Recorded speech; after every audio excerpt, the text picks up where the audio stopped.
부활되고 우리 생명 되시네. 예수님은 누구신가? 주 한 자의 정함과 죽을 자의 생명이며 중보와 멸망자의 구원되고 우리 평화 되시네. 예수님은 누구신가? 온 교회의 머리와 온 세상의 구주시며 모든 왕의 왕이요 심판하실 주님 되고 우리 영광 되시네. 김한신 권사님 기도해 주시겠습니다.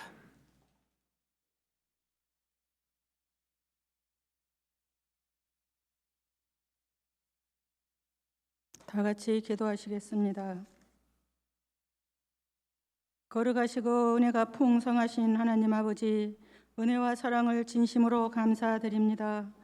죄악으로 말미암아 죽을 수밖에 없는 우리를 주의 은혜로 구원하여 주시고 거룩한 삶을 살라고 하셨지만 연약한 우리 육신은 알게 모르게 입술로 마음으로 지은 죄악과 허물이 많이 있습니다. 주님 흘리신 보혈로 씻기시고 용서하여 주옵소서. 주여, 간구하옵기는 주님의 핏값으로 세우신 한일교회를 위해서 기도합니다. 지금까지 교회가 든든히 세워지게 하심을 감사드립니다. 무엇보다도 한일교회를 위해서 애쓰고 수고하시고 한평생 헌신하신 원로 목사님과 사모님을 기억하사 노후를 더욱 축복하셔서 기쁨과 평안이 넘치게 하시고 귀한 믿음의 유산이 자자손손 이어지게 하옵소서. 우리 한일교회를 위해서 세우신 오계강 담임 목사님을 영육간에 강건하게 붙들어 주시고 성령 충만함을 주셔서 시간 선포되는 말씀에 주의 능력이 나타나사 구원의 역사요, 치유의 역사요, 회복의 역사가 일어날 수 있도록 큰 은혜로 함께하여 주옵소서. 세우신 부교육자들께도 은혜 충만, 성령 충만케 하사 맡겨주신 모든 사역을 잘 감당해 나갈 수 있도록 강건하게 붙드시고 은혜 내려 주옵소서. 능력의 주님 간구합니다. 코로나 바이러스를 하루속히 종식시켜 주옵소서.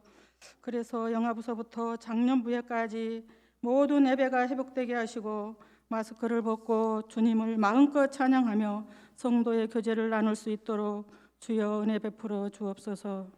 만물을 창조하시고 다스리신 이가 여호와 하나님임을 믿습니다. 이 땅을 회복시켜 주옵소서. 마음대로 다닐 수도 없는 세상이 되어버렸습니다. 주님 불쌍히 여기사 코로나 바이러스를 사멸시켜 주시어 더 이상 우리를 괴롭히지 못하게 하옵소서.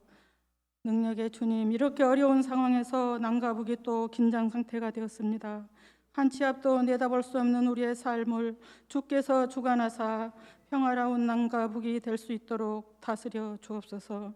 나라의 지도자들도 다 주께서 세우신 줄 믿습니다. 우린 주님만을 의지하며 간구합니다. 저 북한의 지도자들을 성령께서 그 마음을 만지사 완악함을 버리게 하시고 두렵고 떨리는 마음을 주사 더 이상 공포스러운 행동을 하지 못하게 하옵소서. 주여, 세계 열방을 향하여 복음을 전하신 선교사님들을 눈동자와 같이 지켜주시고 모든 필요를 채워주시옵소서. 주님, 이 시간 기독교 강요에 대해 말씀을 주실 이원수 목사님을 성령 충만함으로 함께 하셔서 말씀을 전하는 자와 듣는 자가 함께 은혜 받는 귀한 시간 될 수 있도록 하옵소서.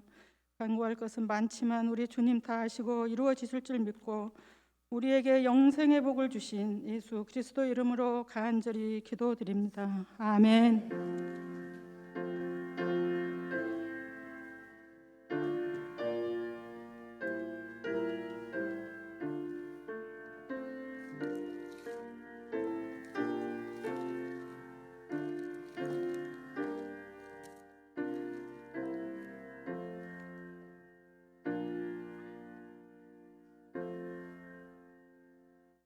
이 시간 함께 볼 하나님의 말씀은 신약 성경 누가복음 20장 1절에서 8절까지의 말씀입니다.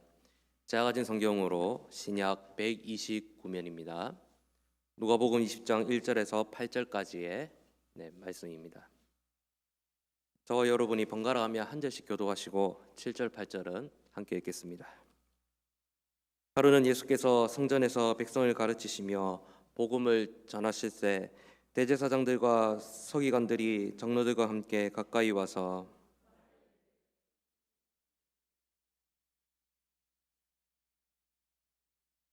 대답하여 이르시되 나도 한 말을 너희에게 물으리니 내게 말하라.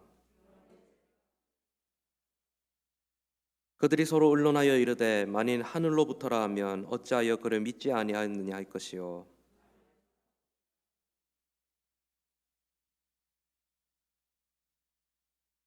함께 했습니다. 대답하되 어디로부터인지 알지 못하노라 하니 예수께서 이르시되 나도 무슨 권위로 이런 일을 하는지 너희에게 이르지 아니하리라 하시니라. 아멘. 수요 찬양대 찬양으로 하나님께 영광 올려드리겠습니다.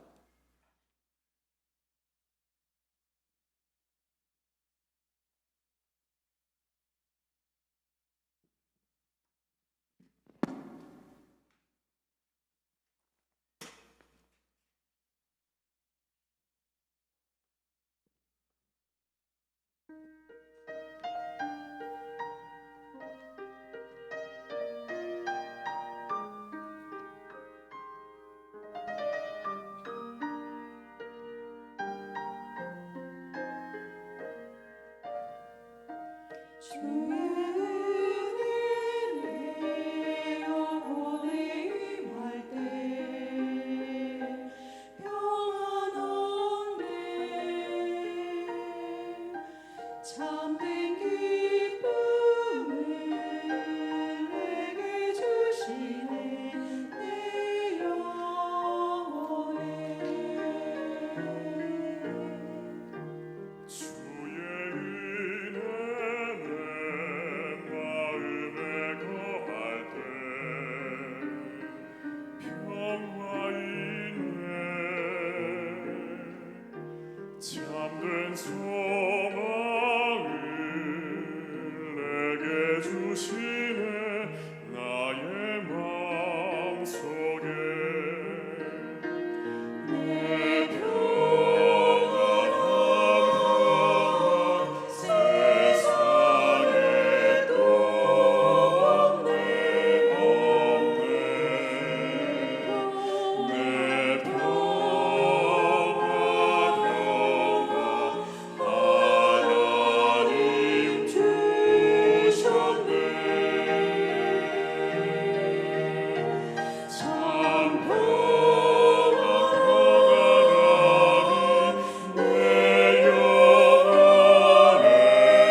아멘. 하나님께 영광 올려드립니다.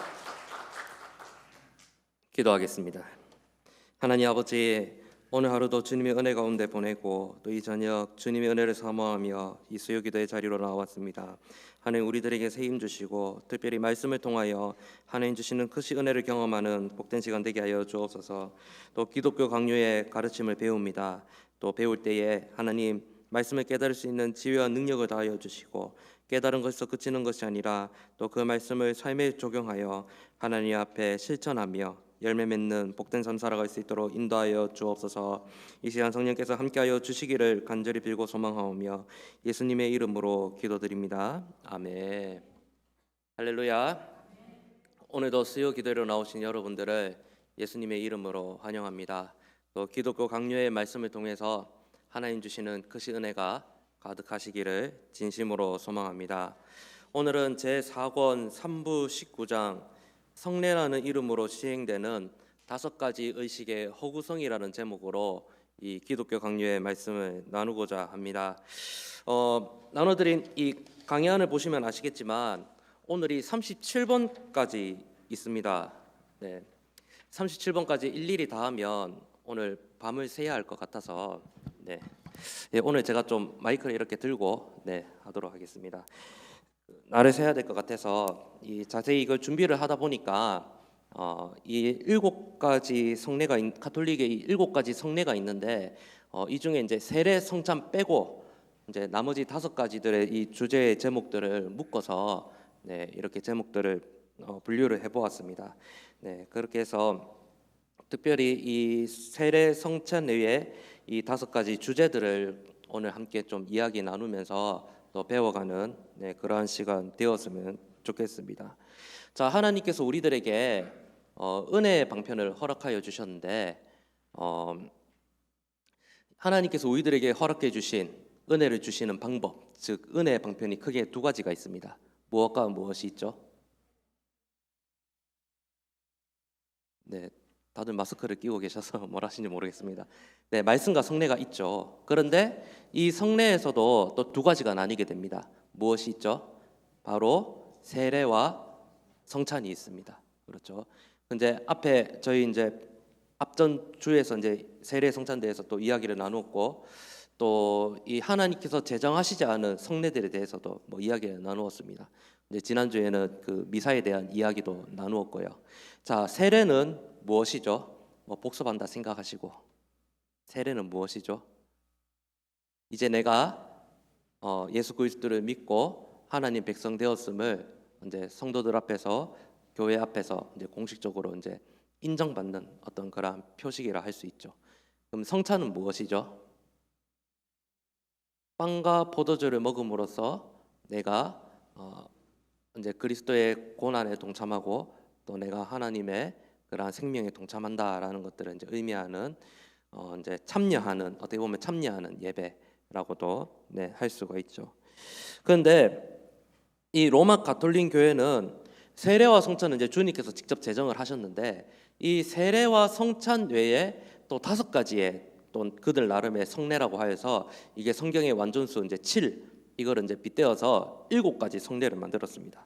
세례와 성찬과 더불어서 이들이 5가지 추가한 또 다른 성례가 무엇이냐 하면 견진례, 고해성사, 종부성사, 신품성사, 혼인성례 이것들에서 우리 가톨릭 교회가 지향하는 7가지 성례다라고 이제 주장을 하였습니다. 혹시 이 중에 들어본 적 있으신가요? 이 5가지? 견진례, 고해성사, 종부성사, 신품성사, 혼인성사 들어보셨나요? 혹시 뭐 이제 성당을 다니신다 오신 분들이 계신지는 모르겠는데 뭐 이 중에 또 이런 것들을 한번 뭐 경험해 보신 적이 있는지는 모르겠습니다. 근데 성례가 보이지 않는 은혜의 보이는 형태라고 이제 정의를 하기도 합니다. 우리가 이제 하나님 은혜라 했을 때 사실 은혜가 눈에 보이는 것은 아니잖아요. 어떻게 보면 이제 경험되는 것인데 사실 세례와 성찬은 우리가 직접 눈으로 보거나 혹은 우리가 직접 행동으로 참여함을 통해서 하나님의 은혜를 경험하는 통로가 되는 것입니다. 그런 점에서 보면 성례는 보이지 않는 하나님의 은혜를 보이는 형태로서 나타내는 어떠한 의식이다 이렇게 정의를 할 수 있는데 이 같은 정의를 근거해서 이 로마 가톨릭 교회는 이 7가지 성례 이것을 일률적으로 정의하여서 이 7가지 성례가 바로 성령의 그릇, 의를 부여하는 기구, 그리고 은혜를 얻는 수단이다. 그래서 이거는 이제 합법적인 것이다. 그렇게 이제 정의를 하였습니다. 그래서 이제 이 성례는 인간의 뜻을 따라 제정하는 것이 아니라 하나님의 확실한 약속에 따라서 이제 근거를 이제 하나님의 확실한 약속에 따라 이제 이것을 만들고, 그리고 신자의 양심에 용기와 위안을 주는 것이어야 한다. 칼빈이 이렇게 이제 말을 하였습니다. 즉 성례는 하나님의 언약 또는 하나님의 약속에 날인하는 인으로서 이것이 성례가 성례되기 위해서는 무엇이 기초해야 된다? 바로 하나님의 말씀에 기초해야 된다. 이것이 바로 이제 성례의 본질입니다. 그러니까 이제 조금 더 정확하게 말씀드리자면 이 성례라는 것이 주님께서 직접 제정하신 것이냐, 그리고 그것이 정말 말씀에 근거한 행위이냐, 이것으로 이제 성례가 맞는지 아닌지를 판단해 보아야 된다는 것입니다. 자, 그러면 이것에 근거해서 한번 생각해 보자면, 자, 세례는 주님께서 직접 제정하셨고, 성찬도 주님께서 직접 제정하신 거고, 또 성경 말씀이 그것을 이제 근거하고 있죠. 그런 점에서 보면은 세례와 성찬은 하나님께서 공식적으로 인정하신 은혜의 방편, 즉 성례다라는 것을 생각해 볼 수 있습니다. 물론 이제 옛적의 저술가들도 이 성례라는 말을 사용했습니다. 그런데 이 성례라는 말을 사용했을 때 이것은 경건에 관한 모든 외형적인 의식과 행위를 의미하는 개념에서 이제 성례라고 했습니다. 그러니까 뭐 어떤 뭐 경건한 어떤 이제 행동들을 이제 우리가 보통 이해하기 쉽게끔 이제 표현한 용어로서 성례라고 한 것입니다. 뭐 가령 이제 이런 거죠. 우리가 이제 뭐 예배를 하잖아요. 예배, 주일 예배, 뭐 주일 오후 예배, 그리고 뭐 수요 예배, 그리고 뭐 금요 예배, 장례 예배, 또 뭐 있습니까? 개업 예배, 위로 예배, 뭐 예배가 종류가 많잖아요. 그런데 지금 이 시간은 무슨 시간입니까? 수요 예배라고 하지만은 정확한 공식적인 명칭이 무엇입니까? 수요 기도회라고 하잖아요. 기도회. 보통 이제 우리가 이제 이 개혁주의 신학을 따르는 이제 교단에서는 이제 공예배의 권위, 주일의 공예배의 권위를 조금 더 두잖아요. 그러니까 이제 그거는 이제 예배라고 하지만은 뭐 수요 기도회나 금요 기도회 같은 경우에는 이제 예배라는 말보다는 공식적으로 이제 기도회다. 이제 이렇게 이제 명칭을 합니다. 그렇죠? 그런데 우리 보통 이제 성도님들 이렇게 이야기할 때는 무엇이 합니까? 이제 예배라고 하잖아요. 오늘 저녁에 어디 가노? 이러면은 뭐 합니까? 수요 기도회 간다 하지만은 오늘 수요 예배 간다 이렇게 얘기하잖아요. 네. 그럴 때 무엇입니까? 이것이 이제 서로 일반적으로 쉽게 이제 이야기하는 개념으로서 우리가 예배라고 하는 거잖아요. 그러니까 이 성례라는 말이 옛날에 이 어떤 뭐 이 기독교 관련 혹은 교회 관련 글을 쓴 분들, 이제 글을 쓴 옛적 저술가들도 공식적으로 인정한다는 개념에서 성례를 쓴 것이 아니라 어떤 이러한 경건한 행위들을 이제 쉽게 이해하기 위한 이제 통용되는 말로서 이제 성례라는 말을 썼다는 것이죠. 그런데 무엇입니까? 우리를 향한 하나님의 은혜를 증거하는 표징은 오직 세례와 성찬뿐이다. 그리고 7이라는 숫자를 굳이 억지로 맞추어서 이것을 완전한 상징적인 숫자로 해서 뭐 7가지 성례를 굳이 만들 필요가 없다는 것을 의미를 하면서 자 본격적으로 살펴보도록 하겠습니다. 자, 첫 번째는 이제 견진례에 대해서 이야기를 나누어 보겠습니다. 옛날 이제 로마 가톨릭 교회에는 믿음을 확인하는 절차나 관습들이 있었습니다.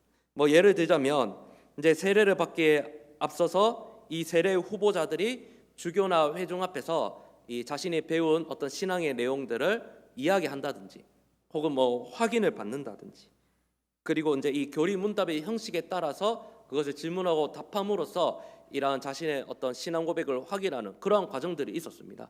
오늘날도 보면 무엇입니까? 우리가 이제 세례받기 이전에 당회에서 무엇을 합니까? 문답식을 하지 않습니까? 문답식을 하는 이유가 무엇이죠? 바로 이 사람의 신앙 고백을 확인하기 위해서 이제 문답식을 이제 하는 것입니다. 그런데 이제 여기에 이러한 어떤 이 좋은 관습에 이제 이런 것들이 있었죠. 이제 이 사람이 신앙생활을 더 잘하기 위해서 어떤 또 은혜를 좀 더 이렇게 받았으면 좋겠다는 이제 기도하는 마음으로서 하는 이제 뭐 이런 손을 얹고 하는 이런 의식들, 안수식들이 있었다 겁니다. 그런데 그러한 이제 부가적인 어떤 뭐 이런 행위들과 같은 이런 손을 얹어서 하는 이런 안수식이 서서히 변질되어서 나중에 이제 무엇이 되었냐? 바로 견진례와 같은 이러한 이제 로마 가톨릭이 주장하는 성례가 되었다는 것입니다. 그래서 이제 뭐 교황 레오 1세는 이렇게 말했습니다. 만약 어떤 사람이 이단에서 돌아오면 그에게 다시 세례를 받지 않게 하고, 이게 중요합니다. 주교의 안수로서 그의 세례에 결핍되어 있는 성령의 권능이 그에게 수여되게 하라, 이렇게 말했습니다. 뭐 언뜻 보면 맞는 말 같기도 하고 좀 그런데 아닙니다. 제가 아까 어디에 포인트가 있다고 했죠? 주교의 안수로서 그의 세례에 결핍되어 있는 성령의 권능이 더해지게 하라라는 겁니다. 이것은 무엇이냐 하면은 어떤 이 세례 이외에 주교의 어떤 그러한 기도가 더 능력이 있다는 것을 부각시키는 내용이라는 겁니다. 세례 이외에 주교가 행하는 어떤 안수례와 같은 것이 무엇이냐? 바로 견진례라는 것입니다. 그러니까 이 견진례는 우리가 세례는 보통 무엇으로 줍니까? 물로 주잖아요. 견진례는 이제 이마에 또 기름을 바르고 안수하는 기도로서 세례 플러스 또 어떤 이게 은혜를 더한다는 이제 개념으로서 주는 안수식 같은 기도를 견진례라고 합니다. 자, 이제 자세히 보자면 로마 가톨릭 교회는 강의 안에 있는 내용입니다. 견진례를 하나님의 성례라고 부릅니다. 그리고 그들은 견진례가 세례 시에 수요된 성령을 다시 베풀어서 은혜를 더하게 하고 중생받은 사람들이 싸워 나갈 힘을 더하게 한다고 주장하여 세례 후에 견진례를 행할 때에는 기름을 바르며 일정한 선언을 하는 것을 견진례라고 합니다. 무엇입니까? 세례 플러스 또 주교가 뭔가 또 이 행하는 어떤 또 안수식이 있다는 겁니다. 그리고 근데 만약에 이 견진례가 하나님께서 제정하신 성례라고 한다면 여기에는 이제 성령께서 임재하실 것이 하는 말씀의 약속이 있어야 되는데 견진례에는 이러한 말씀의 약속이 있습니까? 없습니까? 없으니까 지금 이제 이렇게 제가 얘기하고 있는 거겠죠. 자, 그래서 오늘 읽었던 본문을 보시면 누가복음 20장 1절에서 8절을 보시면 그것입니다. 그때 당시에 이제 종교 지도자들이 요한의 세례가 하늘로부터 왔냐, 어디로부터 왔냐 이렇게 이야기를 했을 때 예수님께서 이들이 이제 예수님을 시험하는 의도로 물었기 때문에 너희들이 이것에 대해서 하늘로 왔는지 땅에서 왔는지 이야기를 하지 않으면 나도 그 권위에 대해서 말하지 않겠다라고 한 겁니다. 이것을 빗대서 이 견진례에 대해서 이야기를 하자면 무엇입니까? 이 견진례가 하나님으로부터 왔냐 말씀으로부터 왔냐 너희들 입증할 수 있냐라고 했을 때 입증할 수 있겠습니까? 없겠습니까? 입증할 수가 없기 때문에 이것은 가히 하나님께서 제정하신 성례라고 볼 수 없다라고 하는 것이 지금 칼빈의 이 비판입니다. 또 이들이 이 견진례를 무슨 말씀에 근거해서 이야기하냐면요, 사도행전 8장 14절에서 17절에 보면은 이제 이런 말씀이 있습니다. 뭐 사도행전 8장 14절 17절까지 한번 찾아보셔도 좋은데 이 사마리아 사람들도 예수 그리스도를 이제 믿는다는 이제 이야기가 예루살렘 교회에 들리게 됩니다. 그리고 이들이 이제 세례를 받았는데 아직 성령의 능력은 없는 상태이기 때문에 이제 이 베드로와 또 이제 사도들을 파송해서 이제 그들에게 안수하며 기도하는 내용이 있습니다. 그래서 그거를 근거로 해서 이들이 세례는 받았지만 성령은 없었기 때문에 베드로와 이 사도들이 가서 이 기도해 준 이것을 근거로 해서 그러니까 세례 이후에 혹은 세례에 무엇인가를 더해서 이렇게 견진례로 기름으로 기도해 주는 것이 합당하다 그렇게 이제 주장을 합니다. 그러나 사도들이 이 사도행전 8장의 사마리아 사람들에게 이 같은 일을 행한 이유는 이와 같은 안수 기도를 통해서 하나님께 이 사람들을 그리스도인으로서 바친다는 어떠한 의미를 보여주기 위한 상징적 행위로서 기도를 했지 뭐 세례에 버금가는 어떤 성례를 베푸기 위해서 그들이 가서 기도해 준 것은 아니라라는 해석입니다. 만일 사도들이 행한 일이 아직도 오늘날 이 교회에 남아 있다면 뭐 그것을 시행해야 되겠지만은 사도들 시대 당시에 이러한 은혜를 주시는 것은 그때 당시에 그러한 은혜를 주셨고 지금은 그러한 특수한 은혜가 중단되었기 때문에 이 견진례를 성례로 보거나 혹은 안수의 어떤 기도를 또 이 성례급으로 인정하는 것은 크게 의미가 없다는 것입니다. 또 그리고 보면 견진례에 무엇을 사용했습니까? 아까 기름을 사용했다고 했죠. 기름. 근데 그들은 이 주교가 사용하는 어떤 특별한 기름으로 견진례를 행해야 된다고 했습니다. 그런데 무엇입니까? 세례를 행할 때 우리가 물 사용하지 않습니까? 물에 어떤 특별한 기능이 있습니까? 없습니까? 어떤 특별한 의미가 있습니까? 없습니까? 물 자체에는 어떤 특별한 의미가 없다는 겁니다. 마찬가지로 뭐 이 사람들이 견진내에 어떤 기름을 사용한다 하는데 이 기름 자체에 어떤 아무 의미가 없다는 겁니다. 그러니까 무엇입니까? 그냥 상징적인 행위에 불과한다는 것이죠. 근데 문제가 무엇입니까? 이들은 기름 그 자체에 너무 의미를 둔다는 말이죠.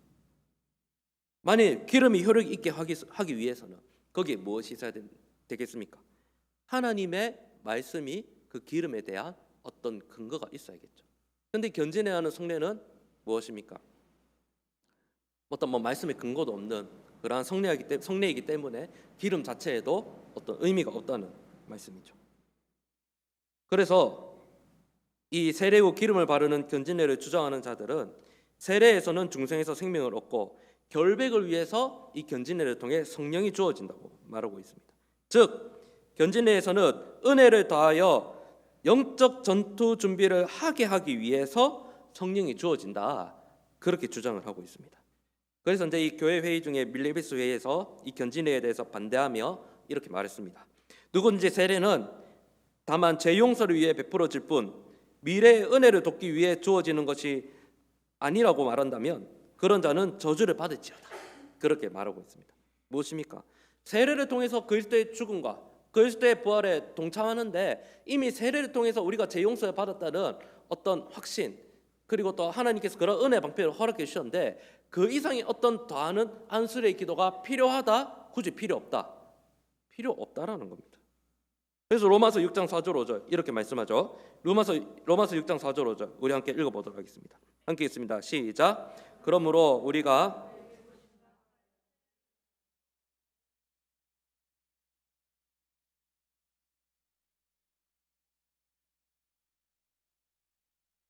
명 가운데서 행하게 하려 함이라. 만일 우리가 그의 죽으심과 같은 모양으로 연합한 자가 되었으면 또한 그의 부활과 같은 모양으로 연합한 자도 되리라. 아멘. 그렇기 때문에 세례로서 충분하다. 그리고 이 견진례는 세례를 공공연히 유린하고 세례의 기능을 가리거나 폐지하는 행위다. 칼빈은 그렇게 평가했습니다. 그래서 여기서 더 보태서 칼빈은 이것은 바로 마귀의 짓이다, 이렇게 독설을 하기도 하였습니다. 그래서 이제 로마 가톨릭 교회는 모든 신자가 세례를 받은 후에는 견진례를 반드시 받아야 된다 주장하는데 받을 필요가 있습니까? 없습니까? 받을 필요가 없다라는 겁니다. 그래서 이 견진례를 주장하는 로마 가톨릭 교회의 주장은 이것입니다. 첫째, 세례는 모든 사제들에 의하여 공통적으로 시행되지만 견진례는 고위 성직자에 의하여 시행되기 때문에 그들은 이 거룩한 기름 바르는 일을 세례보다 더욱 존중해야 된다고 스스로 규정한다. 철저히 어떤 중심에 있습니까? 하나님 중심, 성경 중심의 해석이 아니라 고위 성직자에 의해 시행되기 때문에 철저히 얼마나 인간 중심적인 행위인지를 볼 수 있겠죠. 둘째는 견진례에서는 기름은 이마에 바르지만 세례에서는 머리에 바르므로 그들은 세례보다도 견진례가 더 중요하다고 주장한다. 그들만의 생각입니다. 셋째, 그들은 견진례가 세례보다 덕을 더 많이 증진시킨다고 주장하지만 그들이 바르는 기름 그 자체에 무슨 의미가 있냐는 겁니다. 그들만의 주장입니다. 넷째, 그들은 하나님의 말씀과 증명할 만한 논거를 빼앗게 되자 견진례가 가장 오래된 관습이며 여러 시대의 찬성으로 확정된 성례라 주장을 합니다. 역사적으로도 그러한 근거가 없습니다. 그래서 아우구스티누스는 안수는 성례가 아니라 그것은 그냥 기도일 뿐이다, 그렇게 단정하여 이야기하기도 했습니다. 그렇기 때문에 견진례는 세례 그 이상의 어떠한 성례도 아니고 굳이 뭐 필요하다면은 그냥 기도 정도의 행위다라는 것을 칼빈이 그렇게 평가를 하고 있습니다. 자, 두 번째는 뭐냐 하면 고해성사인데요. 여러분 고해성사는 많이 들어봤죠? 네. 그 옛적 사람들이 이 공적인 회개에서 준수한 의식 중에 이 보속을 이행한 사람들에게서 엄숙한 안수에 따라 하나님과 화해시키는 그러한 이제 일들이 있었습니다. 그래서 이와 같은 이 안수기도가 사죄의 상징이었고 이것에 근거해서 죄인은 용서를 받았다는 확신을 그냥 얻게 되는 것입니다. 즉 어떤 이제 뭐 확신을 주기 위해 어떤 상징적인 의미에서 기도에 불과했다는 겁니다. 그런데 이것이 또 시간이 흐르면서 어떻게 됐습니까? 공개적인 참여하는 별도로 이 사적인 사유에서 이야기를 듣고 기도하는 행위로 전락해 버렸다는 것입니다. 결론적으로 고해는 하나님께서 정하신 성례가 아닙니다. 아우구스티누스는 성례에 대해 이렇게 말했습니다. 보이는 성례들은 육적인 사람들을 위해서 제정되었는데 성례의 계단을 통하여 그들이 눈으로 인식할 수 있는 것들로부터 올라가 마음으로 이해하는 데까지 이르게 하려는 것이다. 그렇게 말했습니다. 무슨 말입니까? 이 하나님의 은혜라는 것이 눈에 보이지 않기 때문에 육적으로 연약한 사람들에게 이 하나님 은혜에 대한 확신을 주기 위해서 눈에 보이는 세례와 성찬과 같은 그러한 은혜 방편들을 허락해 주셨다는 겁니다. 그래서 이제 보이는 것은 유형적인 형태를 가지고 있고 이해되는 것은 영적 열매를 가지고 있다. 아우구스티누스가 그렇게 말을 했는데, 그렇기 때문에 이런 점에서 고해 성사는 영적 결실을 대표하는 외형적인 형태가 없기 때문에 성례가 아니다. 그렇게 이제 주장을 합니다. 만약에 이 사제가 이제 사면하는 기도 그 자체가 이제 뭐 믿음을 확신시켜 주는 행위다라는 보면은 이 고해 성사 자체가 이게 뭐 재용서를 하는 그러한 뭐 의미가 있는 것이 아니라 그것은 그냥 이제 기도 자체로서 당시에 제가 용서받았다는 그런 어떤 상징적인 의미로서 기도 자체의 의미가 있지 그 이상 그 이하도 아니하는 겁니다. 이 고해 성사가 성례가 아닌 확실한 이유는 첫째, 성사의 유일한 근거인 하나님의 약속이 없기 때문입니다. 둘째, 여기서 전개되는 의식은 사람이 조작한 것이기 때문입니다. 그렇기 때문에 차라리 세례를 고해 성사라고 보는 것이 더 적당합니다. 아우구스티누스는 세례를 믿음과 회개의 성례라고 불렀습니다. 성경에서 요한은 제사함을 받게 하는 회개의 세례를 전파하니 그렇게 말하기도 했습니다. 이 고해 성사보다 세례 자체로도 그것을 재용서에 대한 확신을 주는 방편으로서 충분하다라는 겁니다. 그리고 또 이 고해 성사의 가장 또 중요한 문제가 무엇입니까? 우리의 죄를 용서하는 유일한 근거의 중보자는 누구밖에 없습니까? 예수님밖에 없습니다. 그런데 이 고해 성사의 이 중간에 누가 있는 겁니까? 신부, 그건 사제가 있다는 거죠. 사제가 그리스도를 대신할 수 있습니까? 없습니까? 대신할 수 없는 거죠. 이런 것만 봐도 고해 성사를 감히 하나님께서 제정하신 성례로 보기에는 매우 어려울 것 같습니다. 다음 세 번째, 종부성사입니다. 종부성사는 사제가 사람의 이제 임종시에 죽기 일보 직전에 혹은 뭐 갓 죽었을 때 주교가 성별한 기름을 사용하여 그 사람에게 기름을 바른 것을 의미합니다. 그들은 종부성사를 제정하고 행하면서 죄를 용서하며 병을 고치거나 영혼을 구원하는 행위다. 그렇게 말하고 있습니다.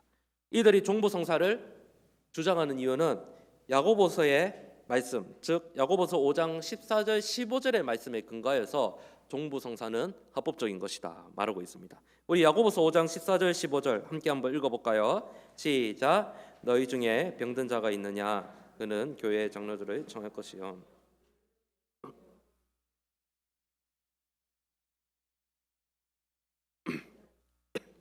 주께서 그를 일으키시리라. 혹시 죄를 범하였을지라도 사하심을 받으리라. 아멘. 봐라, 야고보도 기름 바르라 했지 않냐? 기름 발라서 기도해서 병든 자를 구원하고 그리고 죄를 용서받을 것이다. 이리 말하지 않았냐라는 겁니다. 자, 이거를 이제 또 파헤쳐 보자면, 자, 사도들이 이제 사역을 하면서 이제 병을 고칠 때 기름 바른 일들이 있죠. 뭐 전도 여행 시에 죽은 자를 살리고 귀신을 쫓아내고 이제 병자를 고칠 때 기름을 사용한 일들이 있습니다. 뭐 마가복음 6장 13절 많은 귀신을 쫓아내며 많은 병자에게 기름을 발라 고치더라. 또 이런 말씀도 있고요.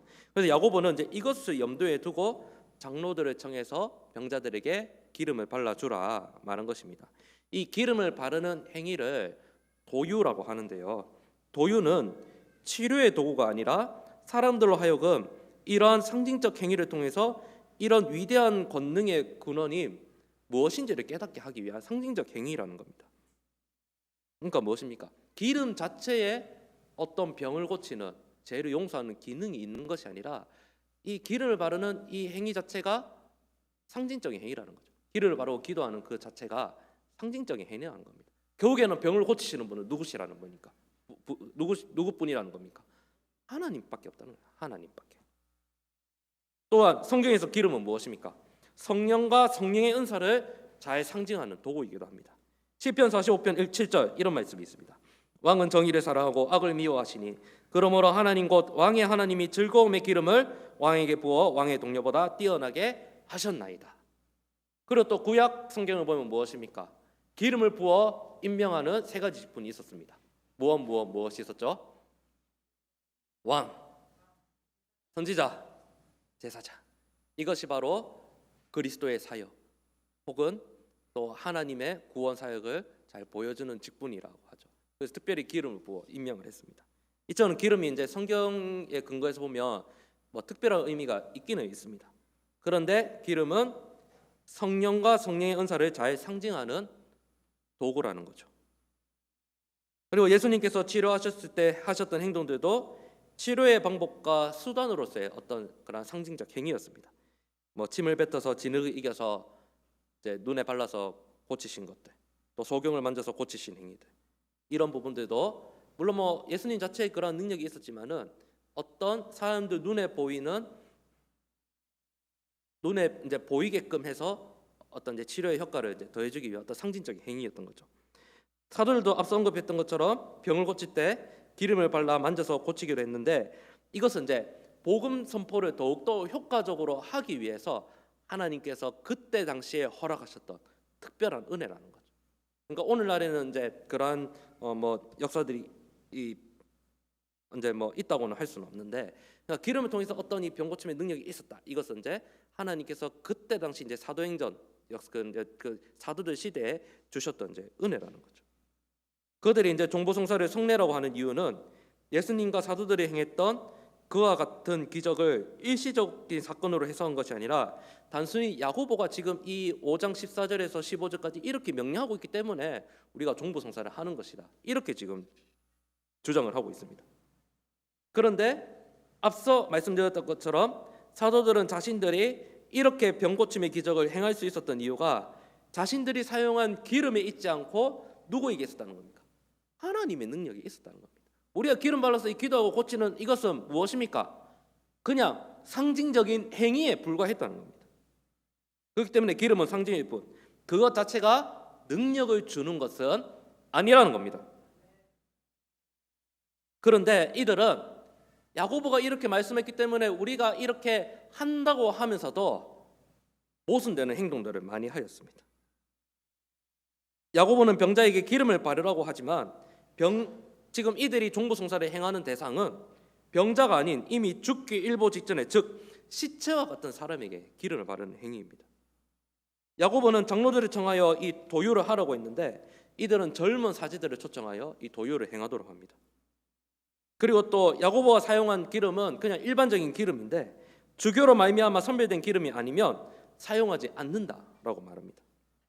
그리고 야고보는 병자에게 기름을 바르며 죄가 있으면 용서받기를 기도하라고 한 것에 반해 이들은 이 도유로 말미암아 죄가 용서받는다는 사악한 거짓말을 하고 있다.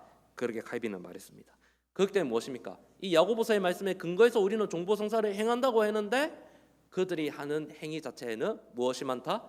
모순점이 많다는 겁니다. 이것은 하나님께서 정하신 성례가 아닙니다. 네 번째, 바로 신품성사입니다. 로마 가톨릭 교회는 신품성사 무엇이냐면 이 가톨릭 교회가 정한 7가지 직분인데 이것은 이제 임명하는 예식을 신품성사라고 합니다. 자, 7가지 직분 보면 여러분들 그 받으신 강의안 밑에 각주에 있습니다.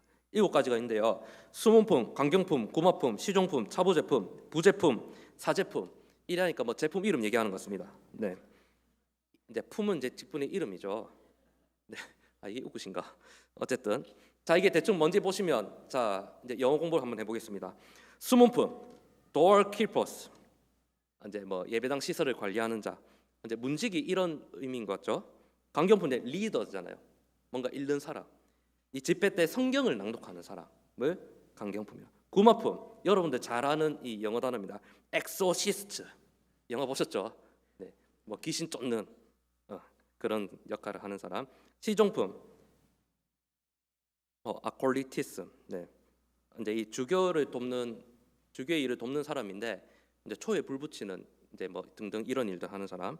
자, 부제품이 이제 이 성경에 말씀하는 집사고 차부제품은 이제 부집사 이런 의미라 생각하면 되고요. 그리고 이제 사제품은 뭡니까? 프리스트에서 이제 그 성사와 미사를 집행하는 이제 사제를 이제 의미를 하는 것입니다. 이들은 이제 이 7계급은 성령의 7가지 은혜에 상한다고 말하면서 이 직위들에 승진되면 그 은혜를 받는다고 말하면서 승진됨에 따라서 은혜가 더욱 증대된다 그렇게 주장을 합니다. 또 이들은 이미 예수님께서 이 모든 7직분을 가지셨다 이렇게 주장을 합니다. 수문품은 예수님께서 성전에 매매하는 자들을 쫓아내심으로써 수문품의 직분을 담당하셨다. 강경품, 회당에서 이사야서를 읽으심으로써 강경품의 직분을 감당하셨다. 구마품, 예수님께서 김옥원 장애인을 다시 듣게 하심으로써 이 귀신 쫓는 일에 구마품의 이 직분을 감당하셨다. 시종품, 나를 따르는 자는 어둠에 다니지 아니하고라고 말씀하시면서 어둠 가운데 등불을 밝히시는 그런 역할을 하셨다. 차부제품, 수건을 허리에 두르시고 제자들의 발을 씻기시는 모습. 부제품, 만찬에서 몸과 피를 분배하시는 그 모습이 바로 부제품의 모습. 사제품, 십자가상에서 아버지께 자신을 제물로 드리심으로써 사제품의 모습을 감당하셨다 그렇게 이제 주장을 합니다. 그리고 이제 이들이 이 신품 성사를 하면서 굉장히 찬란하고 엄숙한 의식으로서 이 신품 성사를 행하는데, 그러면서 이게 매우 중요한 직분이라고 하면서 실제로 이들이 시키는 일은 속된 말로 좀 되게 좀 시덥잖게 어떤 일들을 맡기고 그 진짜 그런 의미에 맞는 일들을 시키지 않는 경우들이 많다라는 겁니다. 시종으로 성별이 되었으면 아무나 초와 병에 손을 댈 수 없는데 일반적인 소년들이나 세속적인 사람들에게 이 초와 병을 맡기기도 하고, 그리고 임명받은 구마사들은 이제 임명을 받아서 귀신을 내어 쫓아야 하는데 오히려 귀신을 내어 쫓는 권능도 없을 뿐더러 오히려 귀신들이 그들의 명령을 듣지 않는다. 칼빈이 그렇게 이제 이야기를 했습니다. 그리고 또 이들이 자신들의 어떤 이러한 성별을 우리가 다른 사람들보다 좀 거룩한 사람들이라고 이제 이 의식을 구별하기 위해서 어떤 것을 했냐면 삭발례를 했습니다. 삭발례. 그러니까 무엇이냐면 이제 이 정수리에 머리를 깎는다는 거죠.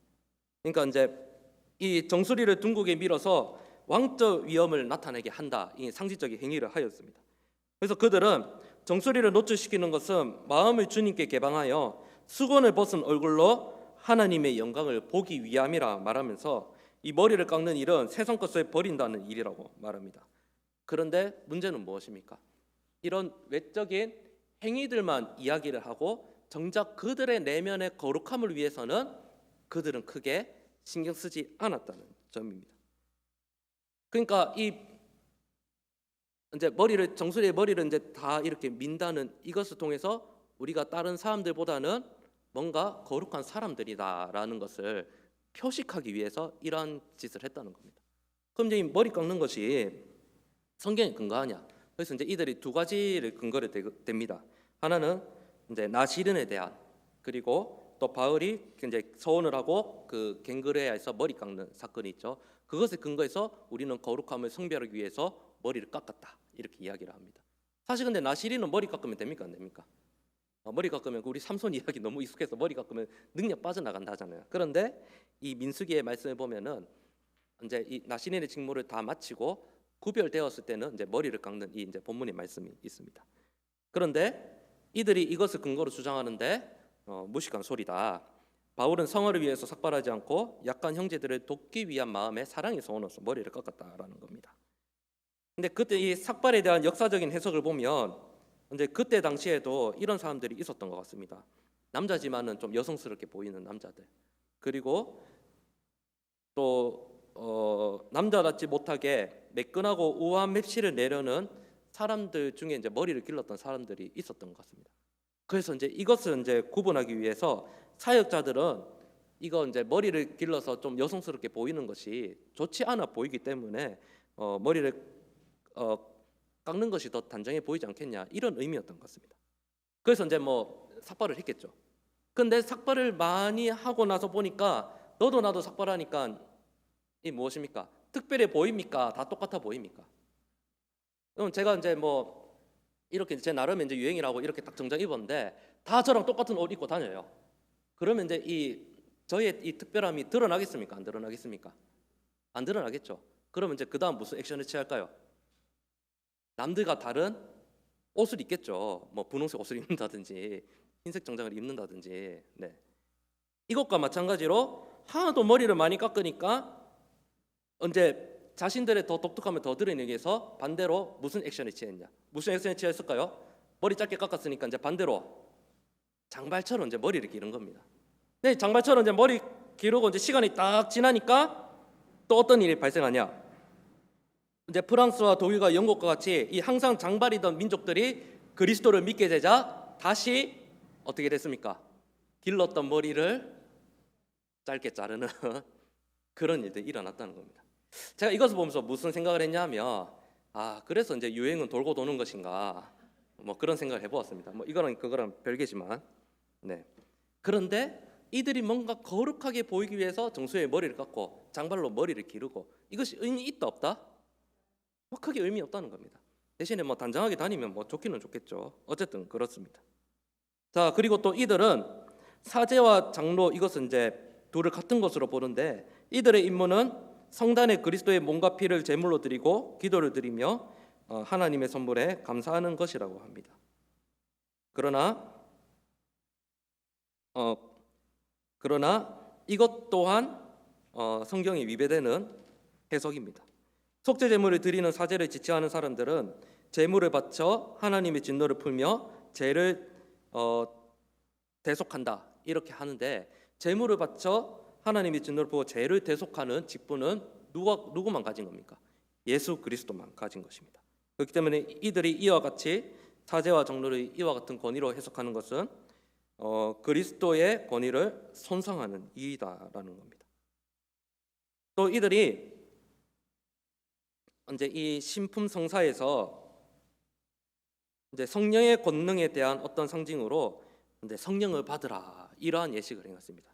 이것은 이제 요한복음 20장 22절에 이제 예수님께서 제자들을 파송하실 때에 성령의 권능에 대한 상징으로 이제 숨을 내쉬시는 그러한 말씀이 있습니다. 그래서 이제 그것은 이제 그 행위 자체로만 그것을 이제 본받아서 이 어린 사제들에게 성령을 받으라.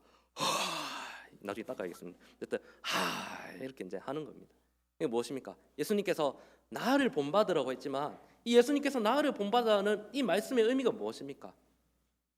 이 예수님의 이 어떤 인품, 사역의 그러한 정신을 본받으라는 거지 그러한 단순히 겉에 보이는 행위 자체만을 본받으라 그것은 아니라는 겁니다.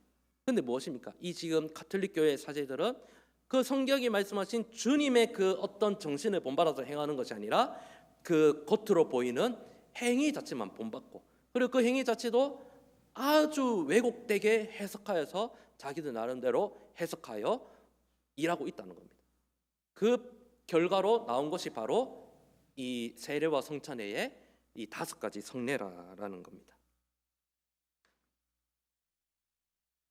자, 이 부제에 대한 차부제에 대한 또 설명은 강의안을 보시고 참고하시면 되겠습니다.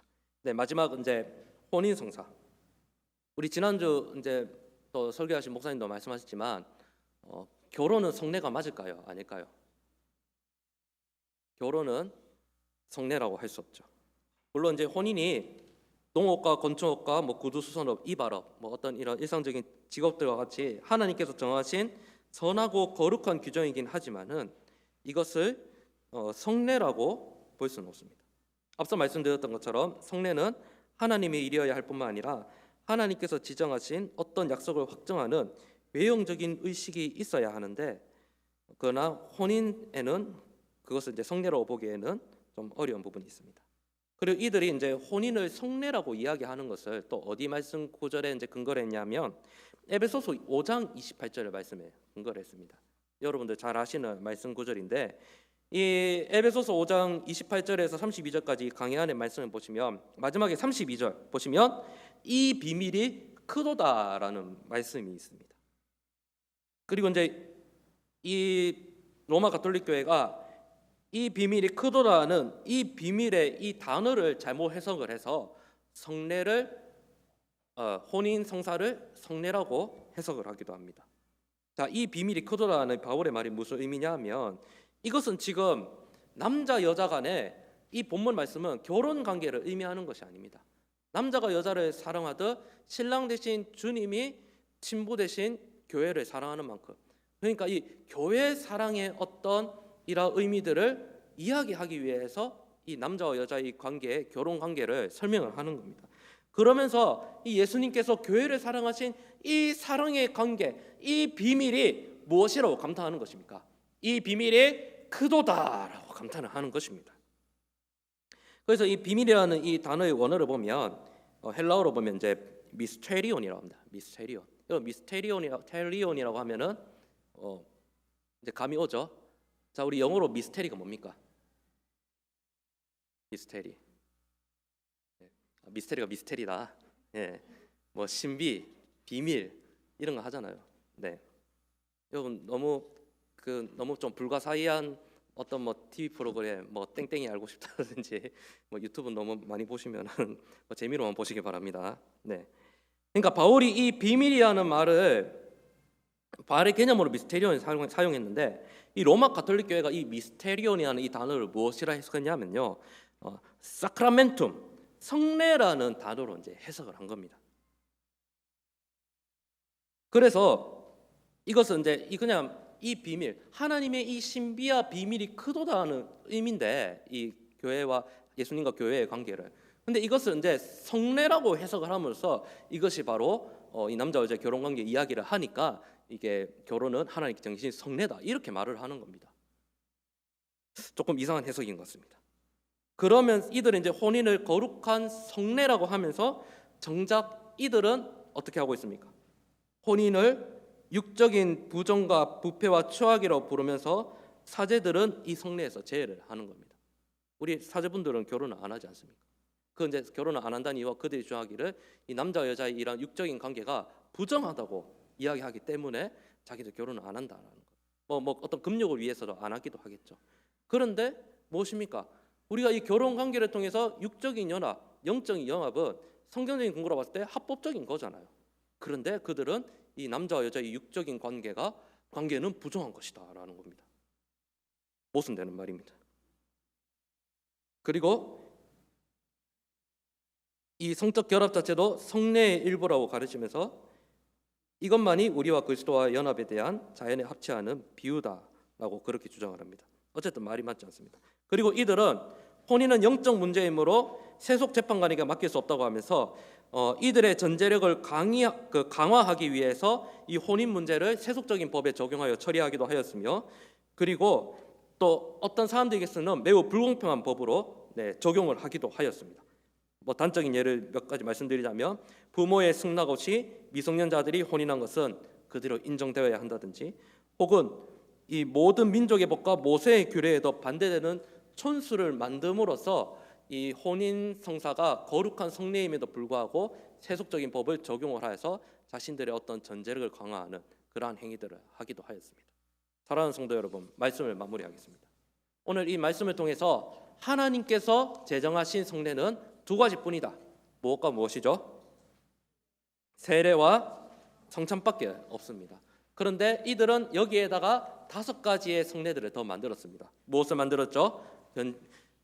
세례 이후에 기름을 발라서 안수기도를 하는 견진례, 그리고 또 자신이 중보가 되어서 죄를 고백받고 용서해 주는 권한이 있다고 말하는 고해성사, 그리고 임종시에 있는 사람에게 기름을 바르면서 죄 용서를 받았다고 선포하는 종부성사, 그리고 7가지 어떤 이런 직분, 품을 이야기하면서 그것을 임명하는 예식인 신품성사, 그리고 혼인성례, 이 5가지를 만들었습니다.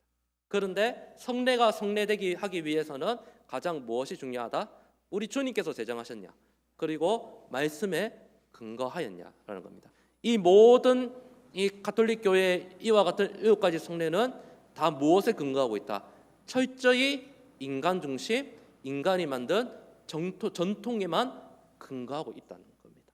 이것이 오늘날 주시는 권위가 무엇입니까? 우리 성도의 어떤 삶의 유일한 기준과 근거는 하나님의 말씀이 되어야 될 줄 믿습니다. 하나님께서 말씀하신 것들은 적극적으로, 하나님께서 말씀하시지 않는 것들은 무엇입니까? 하지 말아야 하는 것들. 혹은 성경 말씀이 하라 하지 마라고 하는 것은 우리 개인의 신앙의 양심에 근거하되 서로 이 교회 공동체 내에서 서로의 덕을 세우는 그러한 사랑의 덕을 세우는 기준에 근거하여서 할 수 있는 용기, 하지 않을 수 있는 용기가 우리들에게 있어야 하겠습니다. 철저히 그 말씀의 중심에 근거해서 말씀대로 살아가기 힘쓰는 우리 한일교회 성도님들 되시기를 진심으로 소망합니다. 아멘. 기도하겠습니다. 하나님 아버지 감사합니다. 주님께서 말씀하신 대로 주님께서 가르시면 가고 설하시면 서고 혹은 또 서로를 사랑하는 그러한 마음에 근거하여 말씀대로 행하기를 소망합니다. 이 7가지 성례의 이 내용들을 보면서 우리의 행위와 삶이 너무 인간 중심 또 우리 자의적인 해석이 되지 않게 하시고 혹은 하나님께 주시는 그 말씀의 은혜에 따라 행하기에 힘쓰는 성도의 삶이 될 수 있도록 인도하여 주옵소서. 감사를 드리며 예수님의 이름으로 기도드립니다. 아멘. 찬송가 498장입니다. 498장.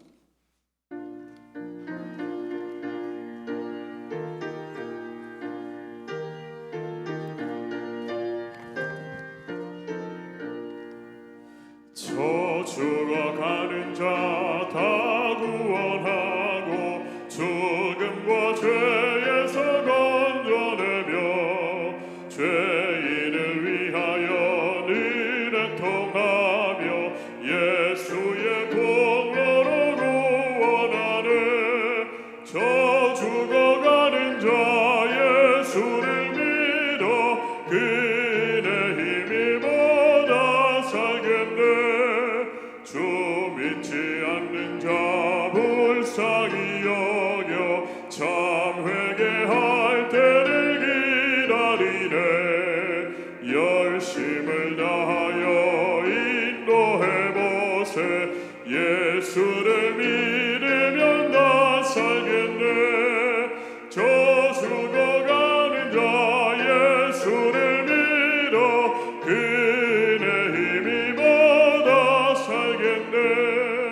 저 죽어가는 자 구원해내야 우리의 본분을 다하리니.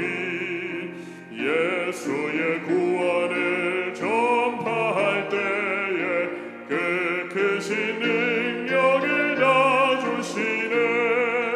저 죽어가는 자 예수를 믿어 그의 힘이 보다 살겠네. 아멘. 이 시간 우리가 합심해서 함께 기도하겠습니다.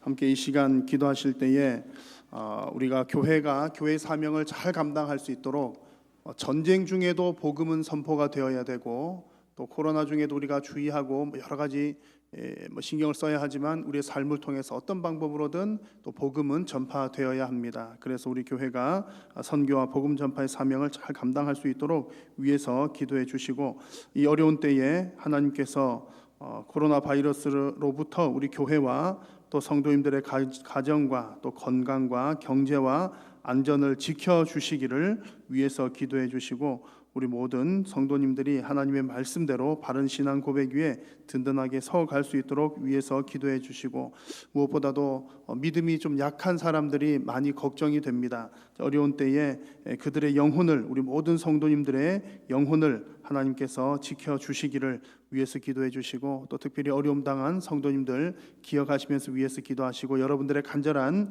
기도의 제목들을 위해서 주님 이름 한번 부르고 함께 기도하겠습니다. 주여 살아계신 여호와 하나님 아버지 은혜를 감사합니다. 오늘 밤에도 살아있는 성도님들을 부르시고 하나님 영광 받아 주시니 감사합니다. 오늘도 하나님의 은혜를 사모하며 또 주님께 영광 올려드리기를 사모하며 이 시간 나와 주님 앞에 기도하며 엎드린 모든 심령들 위해 하나님 은혜를 베풀어 주시고 주님 능력을 더하여 주시고 하나님의 한량없인 사랑을 깊이 체험하는 귀한 시간이 되게 하여 주시옵소서. 오늘 우리가 나눈 말씀들 늘 기억하며 하나님의 바른 진리 위에 말씀 위에 바른 신앙 고백 위에 더욱더 든든하게 세워져가는 우리 신앙이 되게 하여 주옵소서. 특별히 하나님 우리 한일교회를 주님 붙들어 주옵소서. 하나님 어려운 때에도 주님 복음을 증거하며 하나님의 말씀을 전파하는 그 사명을 잊지 않게 도우시고 하나님 우리 교회의 본질적인 사명들 사역들을 주님 잊지 않으며 나아갈 수 있도록 인도하여 주옵소서. 아버지 하나님 코로나 바이러스로부터 우리 교회와 교회와 성도님들의 가정과 경제와 건강을 지켜주시고 하나님의 은혜로 주님 안전하게 구하는 은혜가 있게 하여 주옵소서. 무엇보다도 믿음이 약한 자들 어려운 이때에 그들의 믿음이 신앙이 흔들리지 아니하도록 하나님이여 그들의 영혼을 붙들어 주시고, 하나님 우리 단 한 사람의 영혼들이라도 아버지 하나님 떨어지거나 낙오되는 일이 없도록 주님께서 은혜를 도하여 주시옵소서. 오늘 이 밤에도 간절한 마음으로 주님 앞에 기도하는 사랑하는 성도님들의 모든 기도의 제목들을 주님 들으시고 응답하여 주시고, 날마다 하나님 의지하며 주님께 간절히 구하며 나아갈 때에 살아계신 하나님을 경험하며 체험하는 주의하고 복된 우리 모든 성도님들이 다 되게 하여 주옵소서. 어려움 당한 성도님들 위로하여 주시고, 하나님 모든 문제들 해결하여 주시고, 길을 열어주시고, 하나님 아버지 인도하여 주시옵소서. 사랑하는 성도님들 한 발걸음과 저들의 가정과 생활 위에 주님 함께하여 주시고, 날마다 은혜 가운데 동행하여 주시옵소서. 살아계신 하나님, 오늘 이 밤에도 하나님 영광 받아주시고 또한 말씀하여 주시니 감사합니다. 오늘 이 시간 간절한 기도의 제목들로 올려드린 모든 간절한 기도들이 주님의 뜻을 따라 응답받게 하여 주시고, 하나님의 살아계심을 경험하는 귀하고 복된 성도님들이 다 되게 하여 주옵소서. 오늘 이 밤에도 주님 앞에 나오면서 귀한 예물 드리는 손길들이 있사오니 귀한 물질 하나님 나라 영광 위하여 사용하여 주시고, 드리는 손길 위에 은혜 베풀어 주옵소서. 돌아오는 발걸음과 우리 성도님들의 가정과 직장과 생업 위에 하나님 늘 동행하시고 안전을 지켜주시고 건강을 지켜주시고 은혜 베풀어 주시옵기를 간절히 비오며 우리 구주 예수님의 이름으로 기도드립니다. 아멘. 하늘에 계신 우리 아버지여, 이름이 거룩히 여김을 받으시오며 나라가 임하시오며 뜻이 하늘에서 이루어진 것 같이 땅에서도 이루어지이다. 오늘 우리에게 일용할 양식을 주시옵고, 우리가 우리에게 죄 지은 자를 사하여 준 것 같이 우리 죄를 사하여 주시옵고, 우리를 시험에 들게 하지 마시옵고 다만 악에서 구하시옵소서. 나라와 권세와 영광이 아버지께 영원히 있사옵나이다. 아멘.